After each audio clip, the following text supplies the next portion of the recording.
Приветствую всех. В этой части видео я хочу поговорить про межосевой дифференциал раздатки. Межосевой дифференциал состоит из корпуса, соответственно, оси сателлитов, раз и два, и полуосевых шестерен. Я их полуосевыми называю, хотя по науке они называются шестерни приводных валов. Ну, я их условно буду называть полуосевыми. Также между корпусом и сателлитом есть сферическая шайба. И, соответственно, между полуосевой шестерней и корпусом есть регулировочная шайба. Они нужны для того, чтобы регулировать зазор в зацеплении, а также, грубо говоря, снижать трение, если это можно, если так можно выразиться. То есть это такие компенсаторы износа. То есть когда изнашивается шайба, ее просто выкидываешь, меняешь на новую и ездишь дальше. Но не все так просто. Дело в том, что когда я разобрал раздатку и разобрал дифференциал, я обнаружил тут некоторые особенности. Вот эта вот часть корпуса дифференциала, напомню, корпус дифференциала состоит из двух частей. Одна часть стальная, другая, вот эта вот часть, она чугунная. Так вот, на стальной части, вот здесь на торце есть насечка, вот вместе соприкосновения торца вот этого корпуса с шайбой. И эту насечку удерживает масло, и, соответственно, шайба не изнашивается. Плюс вот этот вал, он соединен с передним карданным валом. А передний карданный вал, он, соответственно, соединен с передним редуктором. А передний редуктор, он, грубо говоря, закреплен на поперечине независимой подвески. То есть карданный вал вот таких вот ужасных движений не совершает. А вот задний приводной вал, он соединен, соответственно, с задним карданом и с зависимой подвеской. То есть там кардан вот так вот ходуном ходит. Соответственно, что мы получаем? В итоге вот эти два фактора, то, что тут есть насечка, и то, что кардан не ходит туда-сюда, и нет вот этих вот лишних вот движений, это все приводит к тому, что вот здесь шайба не изнашивается. А вот здесь и корпус, соответственно, тоже. А вот здесь изнашивается и шайба, и корпус. И также сама шестерня, вот эта полуосевая, в кавычках, шестерня, она тоже изнашивается. Причем она изнашивается и по вот этой поверхности, и по торцевой поверхности. В результате появляется и осевой, и радиальный люфт, и это приводит к стуку и вибрациям. Если это все не сильно изношено, то, соответственно, заводом предусмотрены вот эти вот регулировочные шайбы. Изношенную шайбу просто выкидывают, ставят неизношенную, тем самым регулируя зазор и ездят дальше. Но это при условии, если корпус не съеден уже, то есть он не изношен. Или изношен, но незначительно. Когда же я разобрал свой дифференциал, то обнаружил, что чугунная часть корпуса изношена просто в хламину. Очень сильный износ. Вы это увидите в дальнейшем видео, если кому интересно. И самая основная часть, самая важная часть этого видео в том, что как вообще подбирается, описан процесс, как подбирается вот эти регулировочные шайбы. Знаете, я вам скажу сразу, если изношен корпус, то никаким подбором регулировочных шайб вы ничего не решите. Надо менять дифференциал в сборе. А поскольку дифференциал балансируется вместе с шестерней и там со всеми делами, с крепежом и прочее, то после замены дифференциала у вас все это, скорее всего, будет вибрировать. Либо проще заменить это все на какой-то другой дифференциал, может 4-сателлитный или самоблоки, если они есть хорошие где-нибудь, хотя я хороших пока не видел. Вот. Или попробовать все-таки поменять эти шайбы, если корпус не сильно изношен. Я вам могу сказать, еще раз повторюсь, что можно это сделать, но если, опять же, корпус не изношен. Если корпус изношен, все, дифференциал в помойку, нечего из него делать. И могут возникнуть вибрации, еще раз повторюсь, потому что все это не будет отбалансировано должным образом при замене дифференциала. Хотя, кто его знает. Мое предположение такое, может, я не прав, не знаю. Так вот, я разобрал, соответственно, отец мне сделал шайбы, отшлифовал их в размер 1,95, 2, 2,05, 1,85. В общем, через 5 соток они идут, по-моему, от 1,8 до 2,2. Также мне удалось купить бронзовые шайбы, которые шли на вот эти вот шестерни, полосевые шестерни заднего дифференциала, но они не подошли по внутреннему диаметру. В принципе, это не проблема, на станке их можно увеличить, этот внутренний диаметр шайбы. Но я не стал ставить эти бронзовые шайбы, потому что я понимаю, что этот дифференциал, который в моей машине, он уже просто конченый, из него делать нечего, его в помойку выбрасывать. И ставить туда хорошие шайбы, ну, смысла просто нет. Поэтому поставил обычные стальные.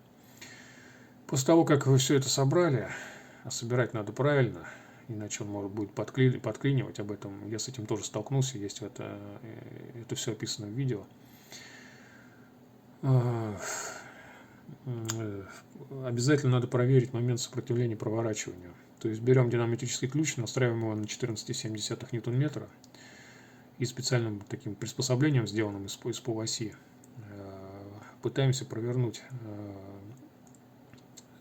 соответственно, шестерню дифференциала через динамометрический ключ. Если динамометрический ключ щелкнул, значит все, уже не в норме. Надо что-то не так. Либо шайбу надо другую подбирать, либо либо проверять качество сборки. Что-то в сборке, может быть, накосячили. Всякое бывает. Так. Еще. У меня вот эта шестерня в моем дифференциале была изношена больше, чем вот это. Это вообще не изношено было вот по этой поверхности, по торцевой, вот по радиальной, по торцевой. Поэтому я их поменял местами. Вот эту шестерню поставил сюда, а вот эту шестерню поставил сюда. Ни в коем случае этого не делайте. Если вы поставите вот сюда изношенную шестерню, у переднего кардана потом появится биение. Я с этим столкнулся. Поэтому ни в коем случае не меняйте местами шестерни. Ну, как бы для компенсации износа. Это ошибка. Я вот через это прошел. Могу вам сказать, что это не работает. Вот как они были вот на своих местах, так их и оставьте. Единственное, что только шайбы подберите вот на изношенную.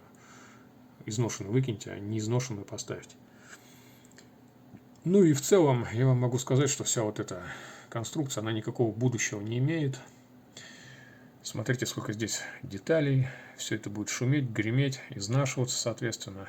Изношенный корпус дифференциала. Это значит это значит большие люфты. Большие люфты, это значит вибрация, это значит стуки. Ну, вкратце я так все вам описал.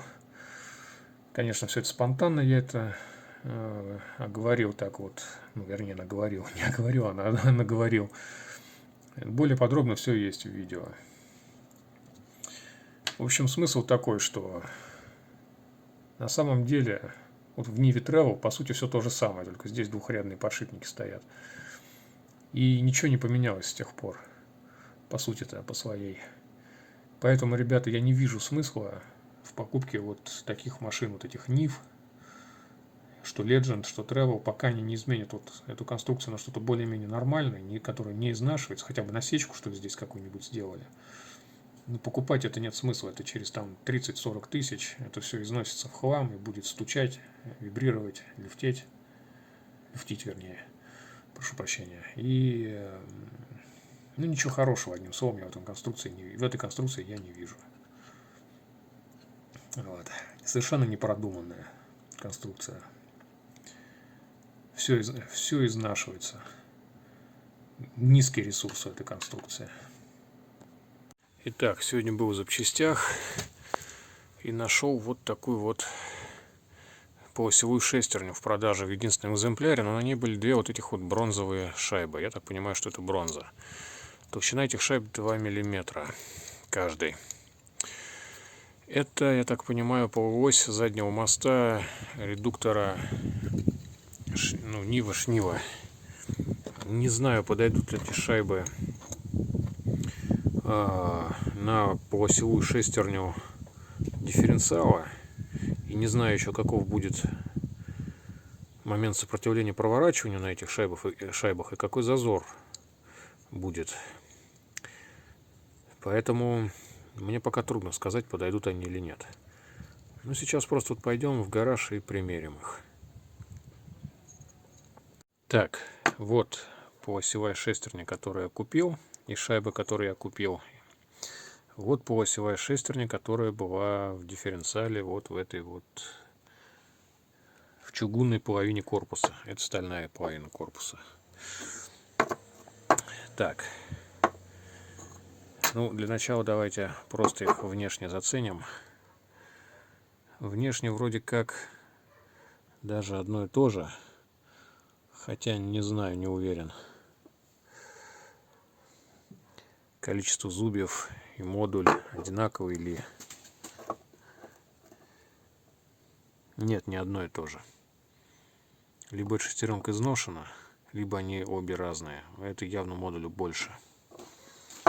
Ну да ладно, теперь давайте посмотрим, подойдет ли шайба. Просто так, для прикидки. А шайба не подойдет, внутренний диаметр меньше. Не лезет она сюда, а сюда спокойно лезет. Ну, внутренний диаметр это не проблема. Вот.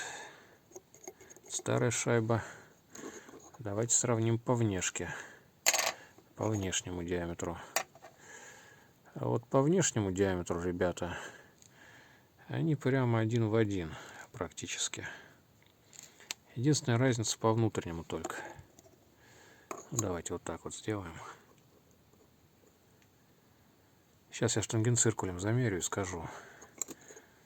Так, в принципе, внутренний диаметр проточите, и все, и может быть она и подойдет, может быть и хватит этой толщины. В общем, сравнил я эти шайбы. По толщине эти шайбы бронзовые, которые я купил, 2,2, если точно быть. Вот это 2 мм, но она износилась до 1,8 на 0,2. А по внутреннему диаметру здесь 36,7, по-моему.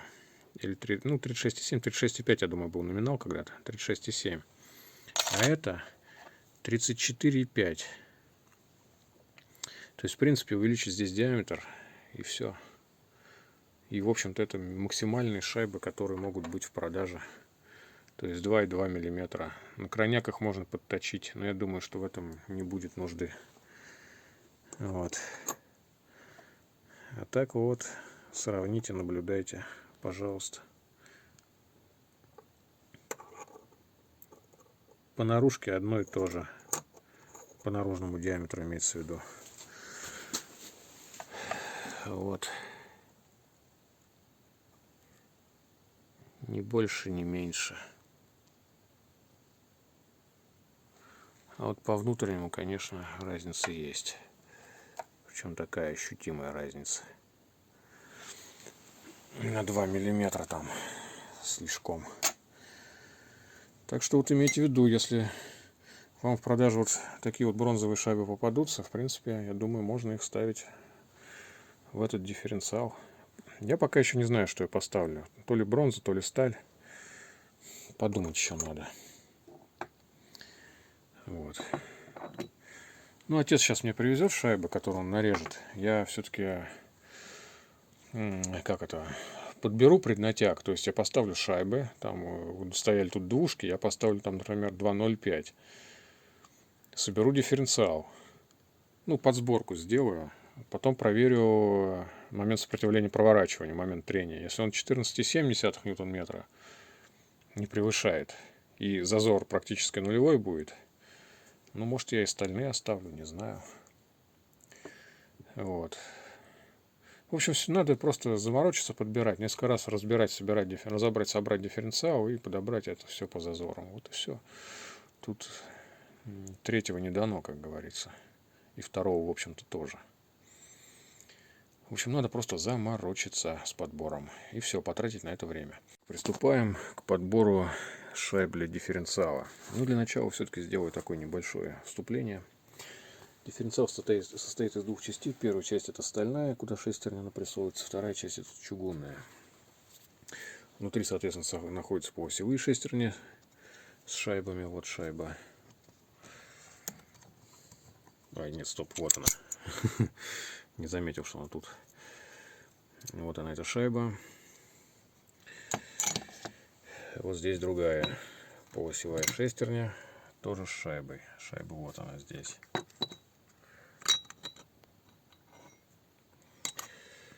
Соответственно, также вставляется ось сателлитов с сателлитами и с шайбами.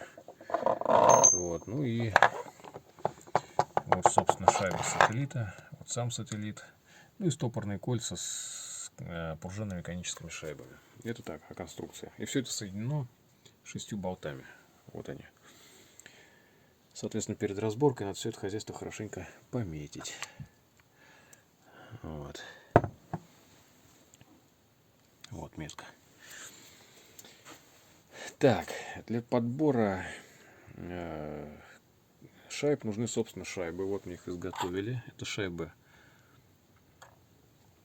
2.05, 2.01, 2.15 и 2.02. В плюс. Тут это не минус, это тире. Вот. Почему именно 2? Ну, потому что я измерил вот эти шайбы.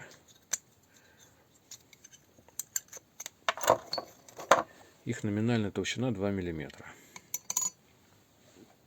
Вот, соответственно, корпус износился, шайбы износились, нужны шайбы большего размера. Вот. Каковы требования? После подбора шайб не должно быть вот этого осевого зазора между шайбой, между вот этой шестерней, шайбой и корпусом дифференциала, ни с той, ни с другой стороны. То есть он должен быть от 0 до 0,1 мм. Но при этом момент сопротивления проворачивания дифференциала должен быть не более 14,7 ньютон-метра. Ну, то есть, грубо говоря, преднатяг в дифференциале не должен быть более 1,5 кг, если на гаражный жаргон перейти. Для того, чтобы замерить этот самый преднатяг, в кавычках, мне нужны вот такие вот таких вот два приспособления, сделанные из старой полоси. Это мне отец еще их делал давным-давно, когда я блокировки ставил на Жигули. Вот. Они под шестигранники сделаны, их удобно захватить динамометрическим ключом, но есть одна проблема. Дело в том, что у меня динамометрический ключ, который стрелочный, он, по-моему, что-то до 200 ньютон-метров размечен. То есть он для того, чтобы замерить там момент в 14 ньютон-метров, он не годится совершенно. И как вот измерить этот момент сопротивления проворачивания, надо еще подумать. Ну, у меня есть кое-какие мысли на этот счет. После этого я, не после, а во время работы я буду их излагать. Ну и проверим заодно, сработает ли то, что я предложу, или нет. Ну и еще небольшой обзор конструкции. Вернусь к этой теме. Вот обратите внимание, здесь, у меня сейчас рука грязная, здесь практически износы. Ну, если есть, то только на этой шестерне, на полуосевой. Шайба это не изношена, она 2 мм толщиной. И здесь, вот на этом стальном корпусе, видите вот эти риски? Эти риски сделаны специально, чтобы масло удерживалось и создавала поверхностную, масляную пленку. То есть вот эта шайба, я ее, когда разобрал дифференциал, я не мог ее долго вот так вот оторвать. Она просто была вот, она скользила, но она не отрывалась. То есть масло ее удерживало. Там была такая устойчивая масляная пленка. Вот здесь бы еще такую насечку сделать, вот на этой поверхности. Вот на этой. И эти шайбы были бы вечные. А что вот происходит в чугунном корпусе? Ну, наверное, инженеры АвтоВАЗа посчитали, что в чугунном, раз сталь по чугуну, она будет меньше изнашиваться, и насечки здесь делать не надо. Но только вот они сильно ошиблись. Дело в том, что вот посмотрите, шайба износилась на целых 0,2. Шайбы, по идее, должны быть одинаковые. Ну, по идее, по крайней мере. Не знаю уж там как в реальности, но вот по идее они должны быть одинаковые. Вот это износилось на 0,2. Косвенное подтверждение этому. Посмотрите вот сюда. Вот видите вот этот. Это все продукты износа. Стружка. И она вот здесь есть. То есть таким образом можно смело сказать, что здесь тоже нужна такая насечка, несмотря на то, что корпус чугунный. Вот. При этом ось сателлитов в хорошем состоянии. Сателлиты вращаются, перемещаются. Ну, шайбы сателлитов тоже, честно говоря, изношены. По-хорошему их надо менять, но в принципе пока они еще ходят. Так, это что у нас? Это грязь. Это просто грязь. Вот. Так, сейчас я, помою это все хозяйство керосином и протру. Ну и начнем подбор. Кстати, мне повезло, вот если подвигать вот эту шестерню относительно корпуса туда-сюда, вот так вот в этом направлении, в этом,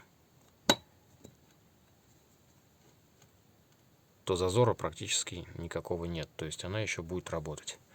Корпус не изношен. А здесь, если подвигать, тоже нет. То есть все тут нормально в этом плане. Ну-ка через шайбу попробуем.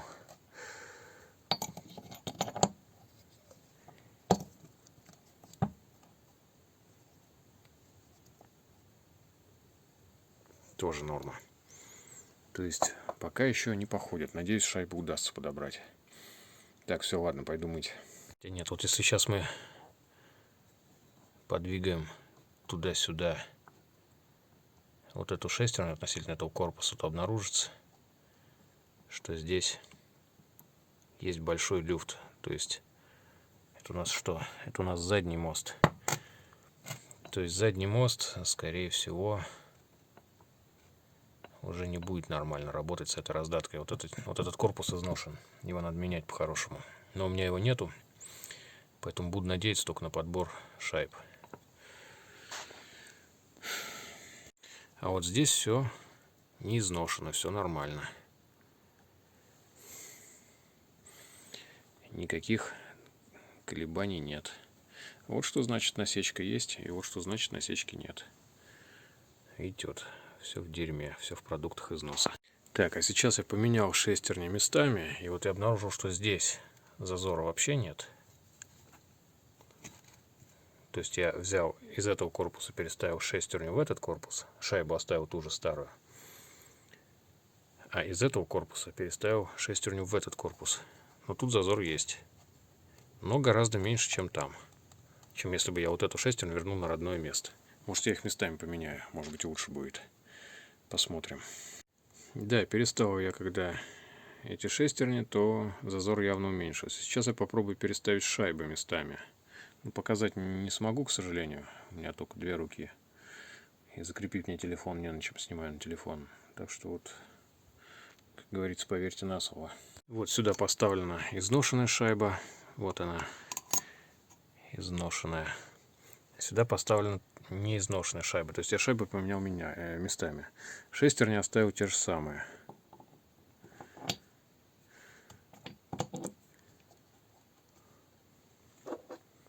Сейчас надо попробовать на люфт, а потом поменять. Ну вот, старая изношенная шестерня с неизношенной шайбой, с не новой, но не изношенной. Сейчас попробую люфт двумя руками и скажу. То есть с новой шайбой люфт все равно есть. А здесь со старой шайбой люфта практически нет. И не со старой шайбой, а с изношенной шайбой. То есть вывод, наверное, будет простой. Наверное, есть смысл поменять шестерни местами. Вот более изношенную поставить в менее изношенное посадочное место. А не изношенную в более изношенное посадочное место. Тогда вот этих вот движений, вот этих вот, когда шестеренка вот так вот движется, вот так, они, наверное, будут уменьшены. Ну, посмотрим. В общем, ребята, что я решил. Вот такой вот люфт.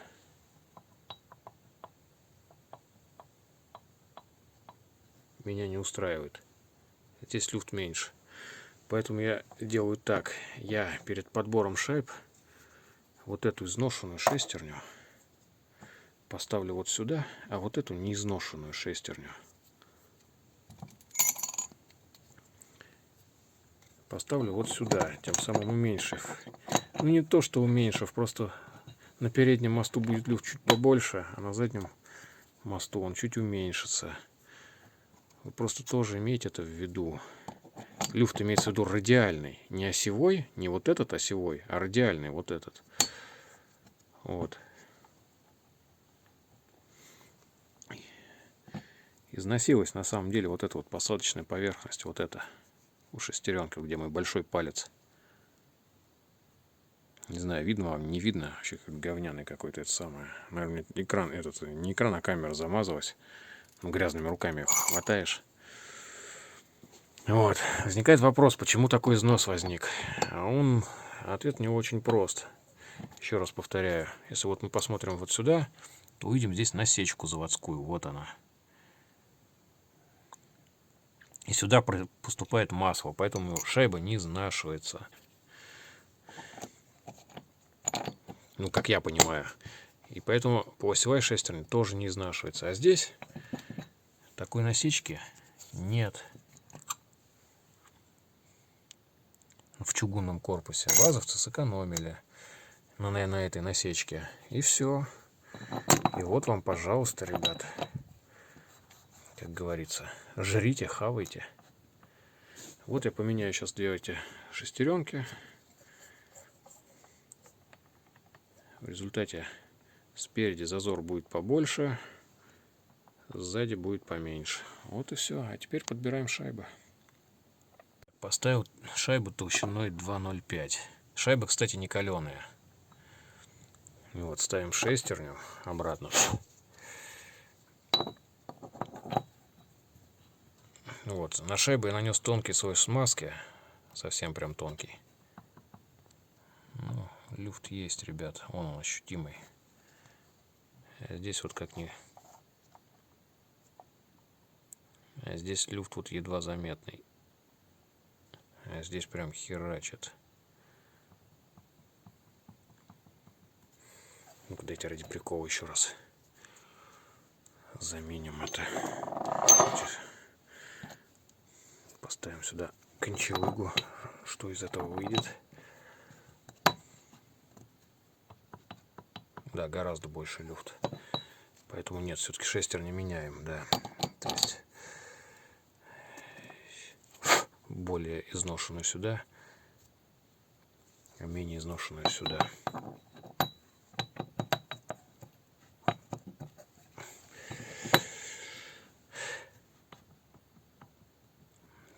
Хотя особой разницы-то, честно говоря, особо так. И это люфтят. В общем, изношенный корпус дифференциала и шестеренка. А все из-за какой-то насечки. Ё-моё, блин. Вот как после этого не ругать инженеров АвтоВАЗа или руководителей АвтоВАЗа, которые считают, что что-то дорого им там сделали? Почему вот они в задний мост ставят из нормальной бронзы шайбы, а сюда нет? Сюда вот я уже, например, не вижу смысла ставить шайбу из бронзы. Я понимаю, что этот корпус, он ну, просто на выброс. Вот.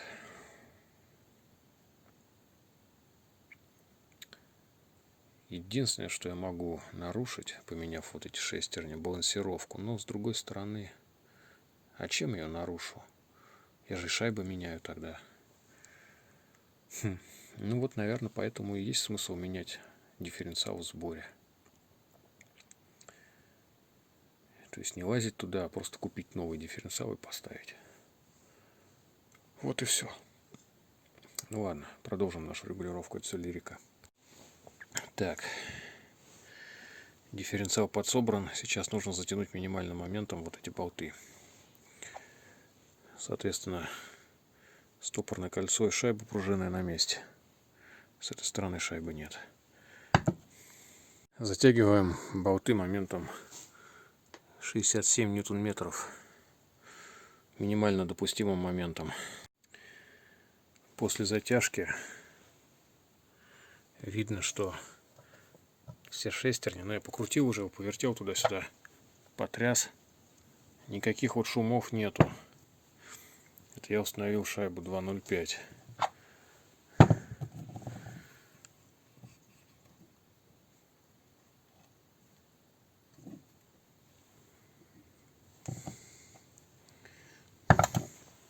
С одной стороны, а с другой стороны оставил родную шайбу и поменял шестерни местами. Но у меня такое ощущение, что дифференциал заклинил. Сейчас надо как-нибудь замерить момент сопротивления проворачивания. Слегка зажимаем в тисках диффер и вставляем вот такой вот переходник.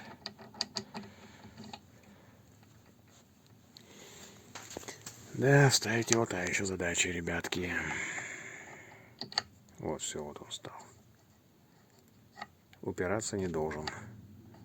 Вот так должен где-то ходить. Далее берем динамометрический ключ, настроенный на 14,7 ньютон-метров. Ну и пытаемся все это дело повернуть. Только мне надо держать одной рукой, поэтому сейчас не могу вам это все показать. В общем, ключ срабатывает сразу. Это говорит о том, что дифференциал, ну, нету зазора в шестернях, значит он заклинил. Вот, это значит, что шайба 2.05 слишком толстая. Надо шайбу тоньше. Либо двушку, либо 1.9, либо 1.8. Хрен его не знает, надо подбирать, короче. В общем, разбираем дифференциал, начинаем все заново. Сейчас я вернул старую шайбу вместо той 2.05, которую я ставил. Вот.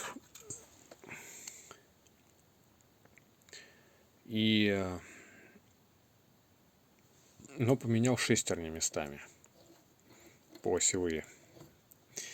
Сейчас посмотрим, что из этого получится. И хотите прикол? Я вот сейчас тоже это собрал все.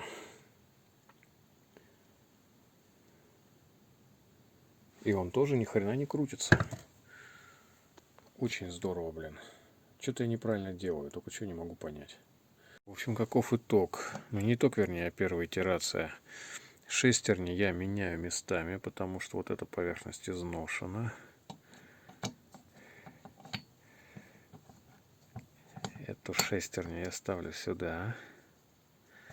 Шайба здесь остается пока двушка старая. А вот эту шестерню, которая менее изношена, я поставлю сюда, в более изношенный корпус. Так, ну...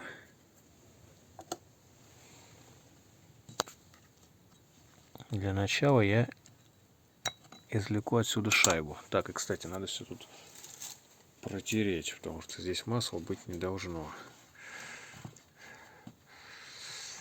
Тут еще масло есть. Я пока собирал, думал, как они тут эксперименты, вернее, проводил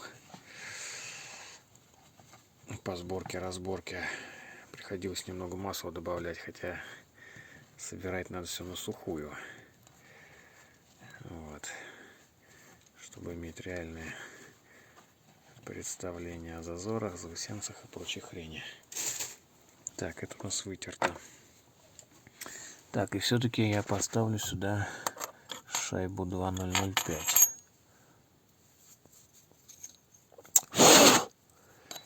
Вот она здесь будет стоять, которую мне отец выточил. И поставлю вот эту менее изношенную шестерню на... То есть та, которая стояла на приводе переднего моста, я ее перенес назад.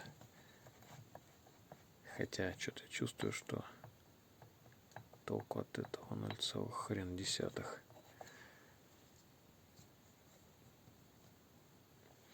Сейчас посмотрим. Не, все-таки тут зазор меньше будет, да. Поэтому есть смысл их переставить. Так, сейчас собираем дифференциал. И пытаемся посмотреть, что ж там происходит. Если там... Ну, как он соберется, не заклинит ли он, будет он вращаться, ну и все в этом роде. Так, сейчас надеваю ось сателлитов. Надеваю сателлиты, стопорю их шайбой и стопорным кольцом. И все это собираю, две эти половинки. Так, и что мы видим? И видим мы, что невозможно собрать эту ось. Точнее, может быть и можно, но не без удара молотком. То есть вот эта шайба, она приблизила вот эту шестерню ближе к сателлитам, и они начали подклинивать. Ну вот я ради интереса забил молотком ее сюда слегка легкими ударами. И мы наблюдаем, что все это благополучно заклинило. Сейчас попытаюсь провернуть это все. Я все-таки пока решил, хоть я и поменял эти шестерни, но решил поставить все-таки старую шайбу. Посмотрим, что там будет. Потому что мне кажется, вот эта шайба все-таки очень сильно дает как это сказать, сильно клинит от нее шестерня. В общем, вот эта шайба новая, она дает больший момент сопротивления вращению. Я уж не знаю, какая там у него должна быть величина для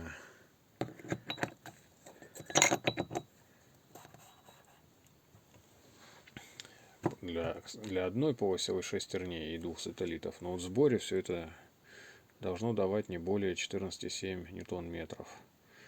Но я вот думаю, что это все-таки очень много. Сейчас попробую со старой собрать. Вот если просто шестерни поменял, соберу дифференциал. Посмотрю, что будет. В общем, вращаться они стали легче, чем с той шайбой. Но есть тут зазорчик, ребята. В общем, шайба нужна где-то в районе 1,9-2. При сборке обращаем внимание на то, чтобы шайбы сателлитов своими срезами смотрели вверх. После того, как надели, собрали корпус просто под действием собственного веса и совместили отверстие, просто проверим, как он вращается. Все шестерни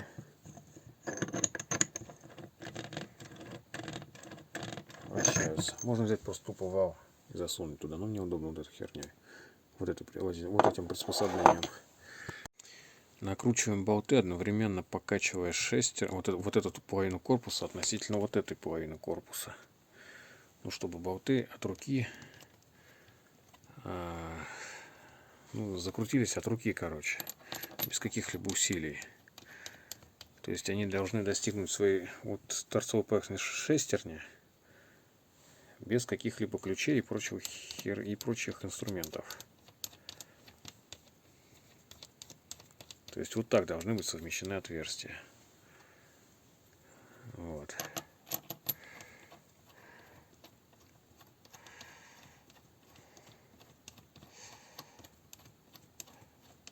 Вот я их от руки все закручиваю. До соприкасания плоскости шляпки болта с торцевой поверхностью шестерни. То есть никаких там не должно быть заеданий. Вот, ключи при этом тоже никакие не нужны. Ключи уже нужны для затяжки.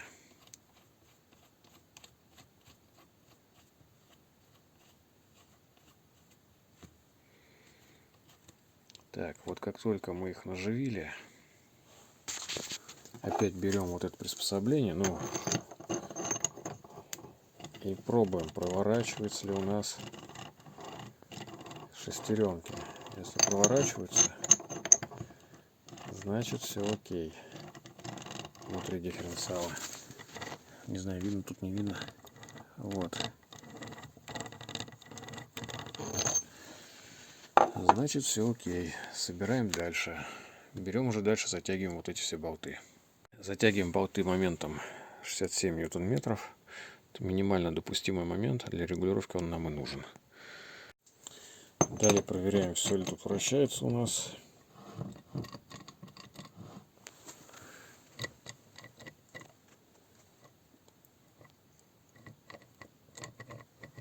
Да, все вращается. Вот. Можно, если есть возможность, замерить момент сопротивления вращению. Хотя он будет, скорее всего, очень маленький. Вот. И берем штуки-циркуль и измеряем зазоры. То есть тащим шестерни на себя, а потом тащим от себя. На себя тащим ее, грубо говоря, в горизонт. Ставим все это в горизонт, над двумя руками надо делать. Измеряем зазор. Потом утапливаем ее и измеряем размер. И потом, соответственно, неправильно я выразил себе, уже ночь, надо спать идти, короче, берем, вытаскиваем на себя шестерню, замеряем размер от торца, потом утапливаем шестерню, замеряем размер от торца, а их разница — это будет зазор. Вот вам наглядно, слушайте.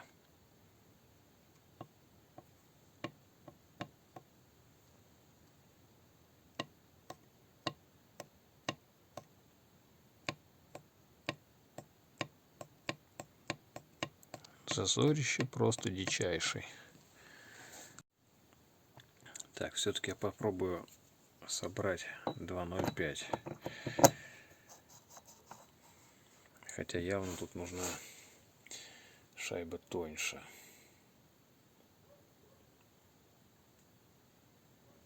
Так, ну еще хорошая новость.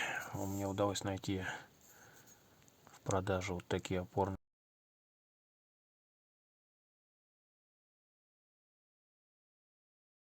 Поставил шайбы новые. Люфт стал значительно меньше. Наверное, их и оставлю. Так, отец мне изготовил шайбы, даже пошлифовал их, хотя мне кажется, он зря их шлифовал. Потому что уж тут пусть будет шероховатость какая-нибудь. Ну ладно, сделал и сделал, на том ему спасибо. 1.85, 1.9, 1.95 и двушки. Вот. А вот это изношенная, которая стояла. Сейчас я примерю шайбу 1.85. Ставлю шайбу 1.85 сюда.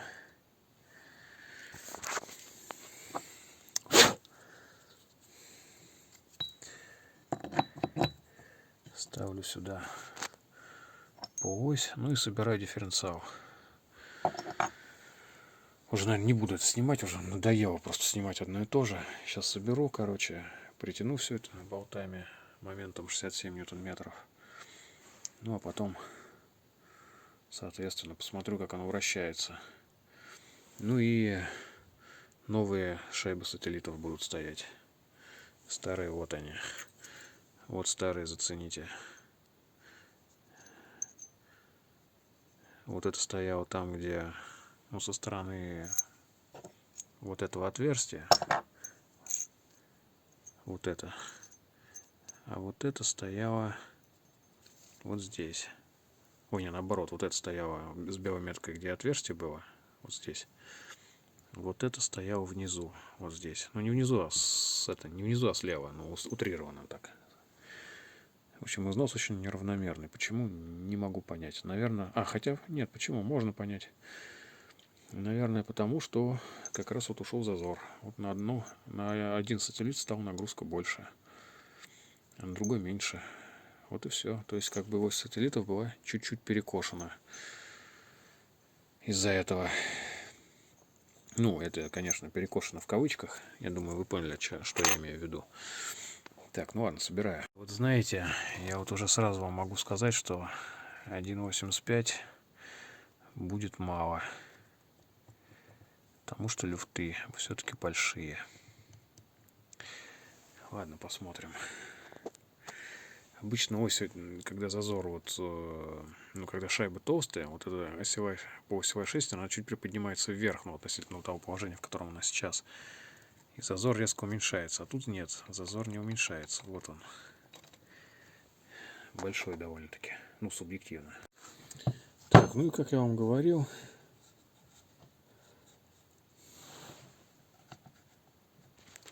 здесь большой зазор. Ощутим даже рукой. То есть я двигаю пальцем внутри.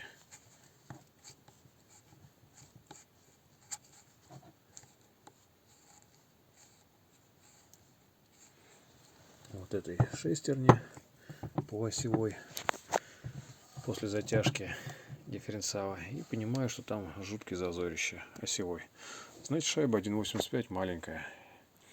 Разбираем, ставим шайбу 1.9. Все, достаем шайбу 1.85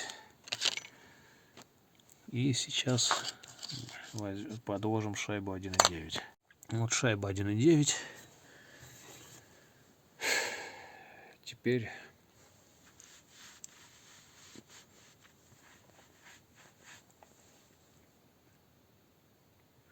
Теперь, короче, ставим ее и собираем обратно дифференциал. Ну и посмотрим заодно, как все будет сидеть. Уменьшится ли зазор в сателлитах. В общем, с шайбой 1.9 такая же петрушка. Наверное, двушка тут в самую тему будет. Ну еще, ребят, маленький сюрприз. Дело в том, что вот это кольцо имеет обыкновение терять упругость. Вот это стопорное кольцо. И сейчас оно вот просто сдохла уже. Поэтому запасайтесь стопорными кольцами. Ставим шайбу 1,95. Не забываем следить, чтобы при сборке вот эти вот срезанные концы шайб смотрели вверх и были заподлицо вот с корпусом. Это очень важно, иначе ваш дифференциал при сборке просто заклинит. Ну еще, если у вас от руки два корпуса не соединяются между собой, ну, то есть когда вы берете, так раз так надавили, они должны соединиться. И если у вас болты не накручиваются до упора от руки, то значит вы что-то делаете не так. Вот. Дифференциал будет заклиненный.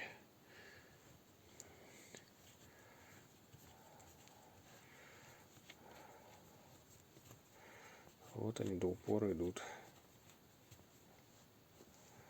от руки. И вот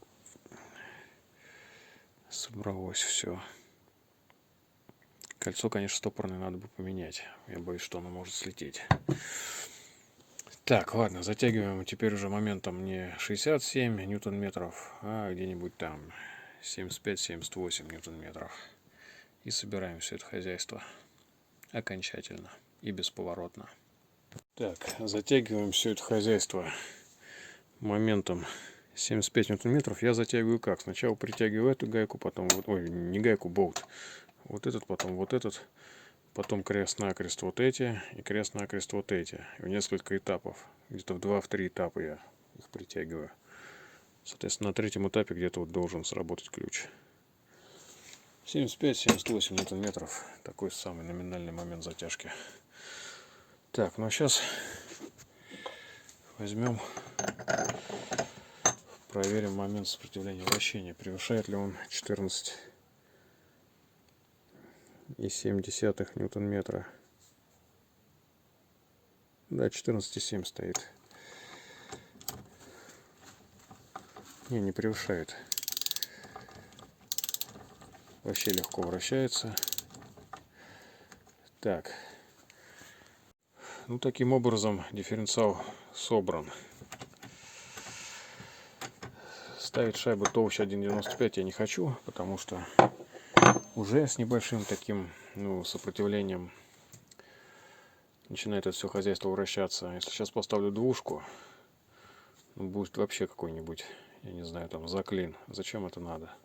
Вот это вот предельное значение, пусть оно и будет. Вот. Вот что мне не нравится, так это стопорное кольцо. Видите, оно с зазором тут. Как бы оно не вылетело, оно уже упругость потеряло. Потому что много раз его туда-сюда снимаешь, потом обратно надеваешь. Оно просто в конце концов растягивается, и все, ему хана приходит. А оно должно быть вот таким.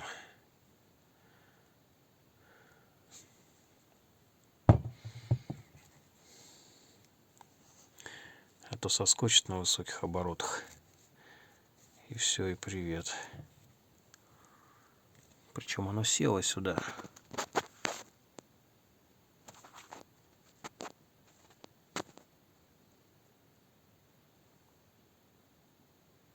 В канавку. Вот с этой стороны сидит. Вот здесь нет. Точнее, не то, что не сидит, оно-то в канавке в самой как бы направлено. Но оно уже просто разжато. Оно не может сжаться. Так что кольцами запасайтесь, если полезете в дифференциал. Ну и снимаем подшипник с дифференциала. Так, вот решил я заменить стопорные кольца. Мне их привезли. Вот здесь они.